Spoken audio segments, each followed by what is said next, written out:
ان کا نام کون ان سے واقف نہیں؟ یا ایس ایل گپت سے کون واقف نہیں؟ ایس پی سنگا ان سے کون واقف نہیں؟ میں سمجھتا ہوں کہ یہ وہ ہستیاں ہیں جنہوں نے پاکستان بنتے وقت کروڑوں مسلمانوں کے ساتھ اور پاکستان بننے کے بعد قدم سے قدم ملا کر پاکستان کی تعمیر اور ترقی میں بھرپور حصہ لیا. ابھی آپ نے دیکھا کہ جن کے والد نے اپنے بیٹے جنہوں نے پاکستان کے لیے اپنی قربانی دی، میں شریک ہوا تھا رسومات میں بھی، یہ وہ قربانیاں ہیں جن کو ہمیں بڑی قدر سے دیکھنا چاہیے. سکھ برادری نے اپنا بھرپور کردار ادا کیا ہے، ہندو برادری نے اپنا بھرپور کردار ادا کیا ہے، پارسی برادری نے، یہ بہت پرامن برادریاں ہیں، انہوں نے ہمیشہ پاکستان میں امن سے زندگی گزاری، کبھی کسی لڑائی جھگڑے کا حصہ نہیں بنے. تو آج ہم 11 اگست کے حوالے سے جو ہماری منارٹیز کا دن آج ہم منا رہے ہیں، میں سمجھتا ہوں کہ اس کے لیے میں وزیر جناب سردار یوسف صاحب کو مبارکباد پیش کرنا چاہتا ہوں، اور جناب چودھری اعظم تارڑ صاحب کو بھی مبارکباد پیش کرنا چاہتا ہوں. اور یہاں پر ہمارے ہندو نمائندے بیٹھے ہیں، تو یہ بات ہمیں اپنے ذہنوں میں اچھی طرح بسا لینی چاہیے کہ پاکستان کے اندر بسنے والے کروڑوں مسلمان اور ہمارے جو دوسری جو اقلیتیں ہیں، ہمیں سب نے مل کر پاکستان کو ترقی اور خوشحالی سے ہمکنار کرانا ہے. اقبال کا یہ شعر آج اس یونٹی کی عکاسی کر رہا ہے. فرد قائم ربط ملت سے ہے، تنہا کچھ نہیں، موج ہے دریا میں، بیرون دریا کچھ نہیں. تو یہ ہم آہنگی، یہ باہمی تعلق، دوستی، میں سمجھتا ہوں قربت داری، یہ آج کے دن یہ پیغام ہمیں ہر جگہ پورے زور و شور سے پہنچانا چاہیے. اور میں سمجھتا ہوں کہ پاکستان کے جو مقاصد ہیں وہ یہی ہیں کہ ہم اس ملک کے اندر تعلیم کو ہر جگہ پھیلائیں، ہم صحت کے لیے دن رات کام کریں اور لوگوں کو تعلیم کے زیور سے آراستہ پیراستہ کریں. نوجوان نسل کو آج کے جو جدید علوم ہیں اس سے ان کو امپاور کریں تاکہ پاکستان دنیا کے مقابلے میں، باقی دنیا کے ممالک کے مقابلے میں عزت اور وقار کے ساتھ کھڑا ہو اس صف میں.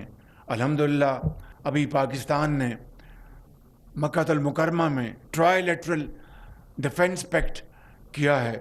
میں یہاں پر آج پھر یہ بات بلا خوف تردید کہنا چاہتا ہوں کہ یہ ڈیفنس پیکٹ جو ہوا ہے سعودی عرب، پاکستان اور ترکی کے درمیان، یہ کسی ملک کے خلاف یہ معاہدہ نہیں ہوا.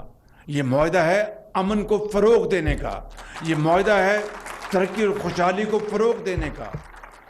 اور آج جس طریقے سے گلف کے اندر ایک انتہائی ہیجانی کیفیت موجود ہے، امید کی جانی چاہیے کہ ہم سب مل کر انشاءاللہ اس کا خاتمہ کریں گے اور خطے میں امن قائم ہوگا. میں سمجھتا ہوں اسلام کا، قرآن کریم کا اور اسوہ حسنہ سے نبی کریم صلی اللہ علیہ وسلم کے، ان سے ہمیں یہ سبق ملتا ہے.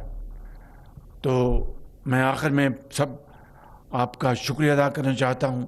Thank you very much. Pakistan پائندہ باد. اقلیتوں کے قومی دن کی مناسبت سے اسلام آباد میں تقریب کا اہتمام کیا گیا ہے. وزیر اعظم شہباز شریف تقریب سے خطاب کر رہے تھے. سیکیورٹی فورسز نے بلوچستان کے ضلع پنجگور میں آپریشن کیا ہے. 5 دہشت گردوں کو ہلاک کر دیا گیا.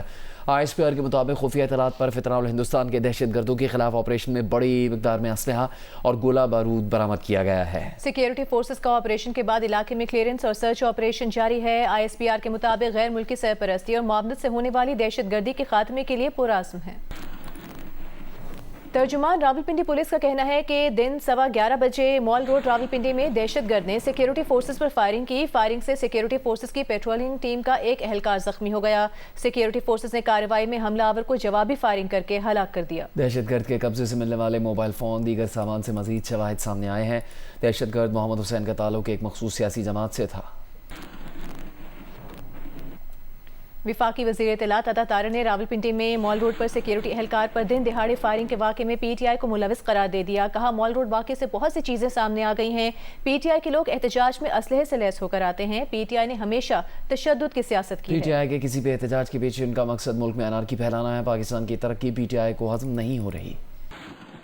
آج راولپنڈی مال روڈ پر جو واقعہ پیش آیا، ان کے مذموم مقاصد اور عزائم پوری قوم نے دیکھ لیے ہیں کہ اس طرح مسلح ہو کے راولپنڈی مال روڈ پہ سیکیورٹی اہلکار پر دن دہاڑے سر عام فائرنگ کرنا، تو یہ میں سمجھتا ہوں کہ جس طریقے سے آج یہ کیا گیا ہے، بہت ساری چیزیں دنیا کے سامنے آ گئی ہیں جس میں PTI کا جھنڈا اس سے برآمد ہوا اور دیگر دستاویزات برآمد ہوئے۔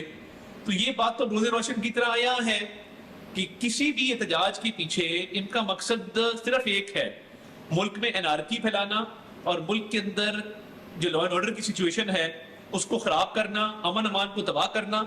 PTI نے ہمیشہ تشدد کی سیاست کی ہے اور ان کا کوئی ایک احتجاج بھی پرامن آج تک نہیں ہوا۔ ان کے تمام تر احتجاج وہ آن ریکارڈ ہیں کہ یہ ہمیشہ اسلحے سے لیس ہو کے آئے۔ انہوں نے سیکیورٹی اہلکاروں پر فائرنگ کی، انہوں نے ان کو شہید بھی کیا، اور آپ نے دیکھا تھا پچھلی دفعہ کہ پولیس والوں کو، رینجرز کو انہوں نے شہید کیا۔ تو یہ پرامن احتجاج میں بلیو ہی نہیں کرتے۔ PTI کے رہنما سمنالکن راجہ نے عطا طاہر کے الزام کی تردید کر دی۔ کہا PTI کا کبھی کسی دہشت گردی سے کوئی تعلق نہیں رہا۔ راولپنڈی میں مارا جانے والا شخص کسی گروہ کا تھا، اس کا کیا عمل تھا نہیں جانتے۔ PTI ایک پرامن جماعت اور دہشت گردی کے خلاف ہے۔ کسی پرتشدد کارروائی کا حصہ نہیں، آئین و قانون کے اندر اپنی جد و جہد کر رہے ہیں۔ سلمان اکرم راجہ نے کہا کہ مذاکرات کے حوالے سے حکومت کی کوئی پیشکش موجود نہیں، ہم نے کسی سطح پر اصول کی بنیاد پر مذاکرات سے انکار نہیں کیا۔ مشال یوسفزئی سے متعلق ایک سوال پر کہا کہ انہوں نے مشال یوسفزئی کو پارٹی سے اس لیے نہیں نکالا کیونکہ وہ پارٹی میں انتشار نہیں چاہتے تھے۔ مشال یوسفزئی اکیلی نہیں، ان کے پیچھے ایک گروہ موجود ہے۔ آپ کو یہ خان صاحب نے سلمان صفدر صاحب سے جو ملاقات ہوئی تھی، اس وقت خبریں گردش کی تھی کہ آپ کو خان صاحب نے کہا تھا کہ مشال یوسفزئی صاحب کو فارغ کر دیا جائے۔ دیکھیے سینٹ سے تو میں فارغ نہیں کر سکتا نا، سینٹ میں وہ موجود ہیں، میرے پاس کوئی اختیار نہیں کہ میں ان کو سینٹ سے فارغ کروں۔ پارٹی سے ان کو نکالنے کا ایک عمل ہے، اس عمل کو اگر میں استعمال کرتا ہوں، میں نے ایک طرح سے درگزر سے کام لیا کہ پارٹی میں انتشار نہ پڑے۔ وہ اکیلی نہیں ہے، اس کے پیچھے پورا ایک گروہ ہے۔ اگر یہ عمل ہم کرتے جو شاید اب کرنا پڑے تو پارٹی میں نفاق پڑتا۔ میں نے پارٹی کی خاطر اپنے اوپر الزامات کو، اپنے اوپر اس کے حملوں کو سہا، آج دن تک سہا تاکہ پارٹی میں نفاق نہ پڑے۔ وہ اکیلی نہیں ہے، اس کے پیچھے ایک بہت بڑا گروہ ہے۔ ابھی آپ کو بتائیں گے، ٹرانسپورٹر ذرائع کا کہنا ہے کہ حکومت اور گڈس ٹرانسپورٹرز کے درمیان مذاکرات میں پیٹرولیم مصنوعات کی قیمتیں ایک ہفتے یا 15 دن تک نہ بڑھانے پر اتفاق کر لیا گیا ہے۔ بات کریں گے نمائندہ جیو نیوز عرفان نذیر سے۔ عرفان، کن نکات پر اتفاق ہوا ہے اور کب اس پر عمل درآمد ہوگا؟ یہ گوڈ ٹرانسپورٹر کی آج ہڑتال کا چوتھا روز ہے اور کل جو مذاکرات کے 3 راؤنڈ ہوئے تھے وہ ناکام ہو گئے تھے۔ آج بھی 11 بجے سے لے کے اب تک جو سیکٹری پیٹرولیم ہے، FBI اور کسٹم اور مواصلات کے نمائندوں کے ساتھ گوڈ ٹرانسپورٹر کے جو مذاکرات ہو رہے ہیں اور مسلسل کچھ 6-7 گھنٹے ہو گئے ہیں، اور میں بتایا گیا کہ ٹرانسپورٹروں کی طرف سے یہ تجویز دی گئی تھی کہ جو پیٹرول کی قیمتوں میں روزانہ ڈبل کیا جا رہا ہے، اس کو 1 ہفتے کے لیے یا 15 دن کے لیے کر لیا جائے۔ تو اس پہ اصولی طور پہ اتفاق ہو گیا ہے، کم اس کا حتمی جو فیصلہ بعد میں ہوگا۔ اس کے علاوہ جو ٹال ٹیکس ہیں اس پہ یہ فیصلہ ہوا ہے کہ 1 سال تک نہیں بڑھائے جائیں گے، اور اب حالیہ جو اضافہ کیا گیا تھا اس میں تھوڑی سی کمی کی جائے گی۔ اور حکومتی ذرائع سے یہ بھی بتایا گیا کہ کراچی پورٹ ٹرسٹ بند ہونے کی وجہ سے جو درآمدی اور برآمدی آرڈر شدید متاثر ہو رہے ہیں اور اندرونی اور بیرونی کمپنی کا شدید دباؤ ہے تو شام تک مثبت پیش رفت کا امکان بہت ہے اور شکریہ امید عرفان ہے. نذیر تفصیل کے لیے. وزیر مواصلات عبدالعلیم خان سے آل پاکستان گڈز ٹرانسپورٹرز اتحاد کے مذاکرات میں 2 روزہ بات چیت میں طے پانے والے فیصلوں کو حتمی شکل دے دی گئی ہے. وزارت مواصلات کے اعلامیے کے مطابق وفاقی وزیر مواصلات کی ہدایت پر کسٹم حکام گڈز ٹرانسپورٹرز کی مشترکہ مانیٹرنگ کمیٹی قائم کر دی گئی ہے. وفاقی وزیر میری ٹائم افیئرز جنید انوار نے ویڈیو لنک پر گڈز ٹرانسپورٹرز کو اہم امور پر یقین دہانی کروائی. بات کریں گے اس بارے میں مزید نمائندہ جیو نیوز اشرف ملخم سے. اشرف بتائے گا کیا طے پایا مذاکرات میں؟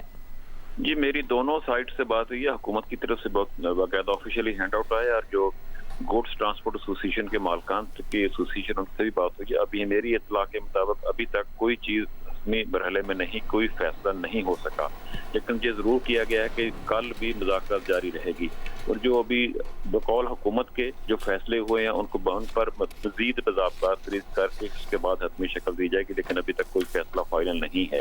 جبکہ جو گوڈس ٹرانسپورٹ ایسوسیشن کے مالکان ہیں ان کی طرف سے مجھے بات ہوئی، ان کا کہنا ہے کہ ہماری ابھی تک کوئی کسی مسئلے پر کوئی اتفاق نہیں ہوا، ہمارا کوئی فیصلہ نہیں ہوا. لیکن حکومت کا کہنا ہے کہ کچھ فیصلے ہوئے ہیں جن پر عمل درآمد کے لیے کچھ کمیٹیاں بنی ہیں. وہ کمیٹیاں مزید مذاکرات کرنے کے بعد اس میں کوئی عمل درآمد کا لیا جائے گا، جائزہ لیا جائے گا. لیکن واضح طور پر حکومت کی طرف سے یہ نہیں کہا گیا کہ بہت شکریہ آپ کا مذاکرات میں کوئی فیصلہ. کراچی میں نوجوان تاجر میر رضا علی کے قتل کی تحقیقات میں اہم پیش رفت ہوئی ہے. تفتیش کے دوران پولیس کی مزید خامیاں بھی سامنے آ گئیں. دوسری جانب میر رضا کی قمیض کا کیمیائی تجزیہ مکمل کر لیا گیا ہے جس کی رپورٹ پولیس کو موصول ہو گئی ہے. دیکھیے کاشف مشتاق کی رپورٹ.